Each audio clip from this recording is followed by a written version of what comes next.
তৃণমূল কংগ্রেসকে যদি সবচাইতে বেশি গালাগালি করে থাকে, সবচাইতে মমতা বন্দ্যোপাধ্যায়ের সম্পর্কে অশালীন আচরণ থেকে শুরু করে নানান ধরনের কুৎসা অপপ্রচার যদি কেউ করে থাকে,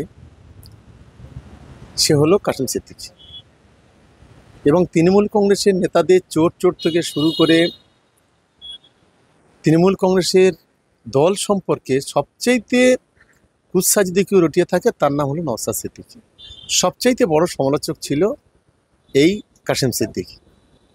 আজকে সে আমাদের দলে এসছে, তাহলে আমরা বুঝে দিতে হবে যে মমতা বন্দ্যোপাধ্যায়ের নেতৃত্বে, অভিষেক বন্দ্যোপাধ্যায়ের নেতৃত্বে যে তৃণমূল কংগ্রেস বা মামাটি মানুষের সরকার সঠিক রাস্তায় হাঁটছে বলে আজকে সবচাইতে বড় সমালোচকরা আজকের আমাদের দলে যোগ দিচ্ছে। কোন দিন হয়তো দেখব যে শুভেন্দু অধিকারী কি নওশাদ সিদ্দিকী, যারা আজকের মমতা বন্দ্যোপাধ্যায় সম্পর্কে বড় বড় কথা বলছে এই কাসেমদের মতো, হয়তো তারাও একদিন এই মমতা বন্দ্যোপাধ্যায়ের ছত্রছায়া আসবে, এটা অন্তত আমার বিশ্বাস। কোন দিন দেখবো যে আবার তারা আমাদের দলের কেউ সাধারণ সম্পাদক বা ভাইস প্রেসিডেন্ট হয়ে গেছে।